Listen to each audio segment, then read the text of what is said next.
ರಾಜ್ಯದಲ್ಲಿ ಶೀಘ್ರದಲ್ಲೇ corona testing ಅನ್ನು ಹೆಚ್ಚಳ ಮಾಡ್ತೀವಿ ಅಂತ ಆರೋಗ್ಯ ಸಚಿವ ದಿನೇಶ್ ಗುಂಡೂರಾವ್ ಅವರು ಹೇಳಿದ್ದಾರೆ. ಯಾಕೆಂದರೆ ಆ ಟೆಸ್ಟಿಂಗ್ ಜಾಸ್ತಿ ಮಾಡಿದಾಗಲೇ ಎಷ್ಟರ ಮಟ್ಟಿಗೆ ಕೊರೋನಾ ಹರಡಿದೆ ಅಂತಕ್ಕಂಥದ್ದು ಗೊತ್ತಾಗೋದು ರಾಜ್ಯದಲ್ಲಿ. ಹಾಗಾಗಿ ಆ ಟೆಸ್ಟಿಂಗನ್ನು ನಾವೀಗ ಮಾಡಲೇಬೇಕು. ಅದಕ್ಕೋಸ್ಕರ ಸೂಚನೆಗಳನ್ನ ಕೊಟ್ಟಿದ್ದೀವಿ. RT-PCR ಕಿಟ್ಗಳನ್ನು ಖರೀದಿ ಮಾಡೋದಕ್ಕೆ ಹೇಳಿದ್ದೀವಿ. RT-PCR ಕಿಟ್ ಮತ್ತು ರ್ಯಾಪಿಡ್ ಆ್ಯಂಟಿಜೆನ್ ಟೆಸ್ಟ್ ರ್ಯಾಟ್ ಎರಡನ್ನೂ ಕೂಡ ಮಾಡ್ತೀವಿ. ಜನನಿಬಿಡ ಪ್ರದೇಶದಲ್ಲೂ ಕೂಡ ಮಾಡ್ತೀವಿ. ಜೊತೆಗೆ ಯಾರಿಗೆ ರೋಗ ಲಕ್ಷಣಗಳಿದೆಯೋ ಅವ್ರನ್ನ ಕಂಪಲ್ಸರಿ ನಾವು ಟೆಸ್ಟಿಂಗಿಗೆ ಒಳಪಡಿಸ್ತೀವಿ ಅಂತ ಕೂಡ ಹೇಳಿದ್ದಾರೆ. ಈ ಬಗ್ಗೆ ಮತ್ತಷ್ಟು ಮಾಹಿತಿ ನನ್ನ ಕೊಲೀಗ್ ಪವಿತ್ರ ಅವರಿಂದ ಪಡೆಯೋಣ. ಪವಿತ್ರ, ಈಗ ನಾಳೆ ಕೇಂದ್ರ ಆರೋಗ್ಯ ಇಲಾಖೆ ಒಂದು ಸಭೆ ಕರೆದಿದೆ.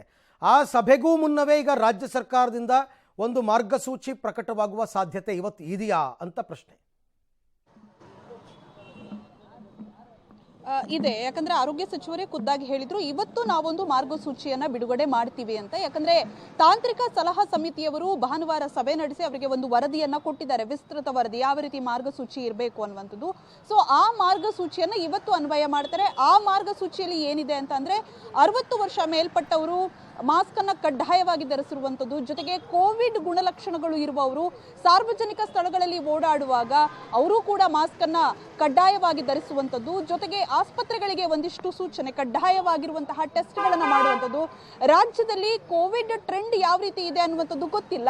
ಸೊ ಹಾಗಾಗಿ ಅದನ್ನ ಅಧ್ಯಯನ ಮಾಡೋದಕ್ಕೆ ಕೋವಿಡ್ ಟೆಸ್ಟಿಂಗ್ಗಳನ್ನ ರಾಜ್ಯಾದ್ಯಂತ ಹೆಚ್ಚಳಕ್ಕೆ ಸೂಚನೆಯನ್ನು ಕೊಟ್ಟಿದ್ದಾರೆ. ಜೊತೆಗೆ ಅದಕ್ಕೆ ಪೂರಕವಾಗಿ ಇವತ್ತು ಎಲ್ಲ ಜಿಲ್ಲೆಯ DHOಗಳ ಜೊತೆಗೆ ಸಭೆಯನ್ನು ಕೂಡ ನಡೆಸ್ತಾರೆ. ಆ ಸಭೆಯಲ್ಲಿ ಪರ್ಟಿಕ್ಯುಲರ್ ಆಗಿ ಯಾವ ರೀತಿ ಮಾನಿಟರ್ ಮಾಡಬೇಕು, ಜೊತೆಗೆ ಟೆಸ್ಟಿಂಗ್ ಅನ್ನ ಯಾವ ರೀತಿ ಇನ್ಕ್ರೀಸ್, ಟೆಸ್ಟಿಂಗ್ ಮೀನ್ಸ್ ಸಾಮೂಹಿಕವಾಗಿ ಟೆಸ್ಟಿಂಗ್ ಮಾಡೋದಿಲ್ಲ, ಎಲ್ಲರನ್ನ ಅಂದ್ರೆ ಈ ಹಿಂದೆ ನಾವು ಕೋವಿಡ್ ಪೀಕ್ ಅವಧಿಯಲ್ಲಿ ನೋಡ್ತಾ ಇದ್ವಿ, ಎಲ್ಲ ಹಬ್ಗಳಲ್ಲಿ ಪ್ರಮುಖವಾಗಿ ಬಸ್ ಸ್ಟ್ಯಾಂಡ್ ಆಗಿರ್ಬೋದು, ರೈಲ್ವೆ ಸ್ಟೇಷನ್ ಆಗಿರ್ಬೋದು, ಸ್ಕೂಲ್ಗಳಾಗಿರ್ಬೋದು, ಆ ರೀತಿ ಹಬ್ಬಗಳಲ್ಲಿ ಟೆಸ್ಟ್ ಮಾಡೋದಲ್ಲ.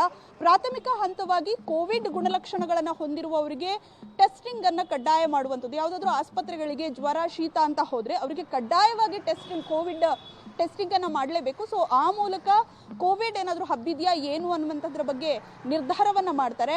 ಅದಾದ ಬಳಿಕ ನಾಳೆ ಅಗೇನ್ ಕೇಂದ್ರ ಸರ್ಕಾರದ ಜೊತೆಗೆ ಸಭೆ ಮಾಡಲಾಗುತ್ತೆ. ಅಲ್ಲಿ ಏನಾದರೂ ಸಲಹೆ ಸೂಚನೆಗಳು ಬಂದರೆ ಮತ್ತೆ ಏನಾದರೂ ಮಾರ್ಗಸೂಚಿಯಲ್ಲಿ ಬದಲಾವಣೆ ಮಾಡಬೇಕಾ ಏನು ಅನ್ನುವಂಥದ್ರ ಬಗ್ಗೆ ತೀರ್ಮಾನವನ್ನು ಮಾಡ್ತಾರೆ. ಜೊತೆಗೆ ಒಂದು ಹೇಳಿದ್ರು, ಕಠಿಣ ರೂಲ್ಸ್ ಅಂತ ಯಾವುದೂ ಕೂಡ ನಾವೀಗ ಸದ್ಯದ ಮಟ್ಟಿಗೆ ಮಾಡೋದಿಲ್ಲ, ಮಾಡಿ ಅದನ್ನು ವಾಪಸ್ ತೆಗೆದುಕೊಳ್ಳೋದು ಅದೆಲ್ಲವೂ ಕೂಡ ಸದ್ಯಕ್ಕೆ ಅವಶ್ಯಕತೆ ಇಲ್ಲ. ಆದರೆ ಮಾಸ್ಕ್ ವಿಚಾರದಲ್ಲಿ ಒಂದಿಷ್ಟು ರೂಲ್ಸ್ಗಳು ಬದಲಾಗುತ್ತೆ ಅನ್ನುವಂತಹ ಮಾಹಿತಿಯನ್ನು ಕೊಟ್ಟಿದ್ದಾರೆ. ಅರವಿಂದ್, ಓಕೆ ಪವಿತ್ರ, ಹಾಗೆ ಸಂಪರ್ಕದಲ್ಲಿರಿ, ನಾನು ಮತ್ತೆ ನಿಮ್ಮ ಜೊತೆ ಮಾತನಾಡ್ತೀನಿ. ಸೊ ಈಗ ಸದ್ಯಕ್ಕಂತೂ ಇವತ್ತೊಂದು ಮಾರ್ಗಸೂಚಿ ಪ್ರಕಟವಾಗುವ ಸಾಧ್ಯತೆ ಆರೋಗ್ಯ ಇಲಾಖೆಯಿಂದ ದಟ್ಟವಾಗಿದೆ.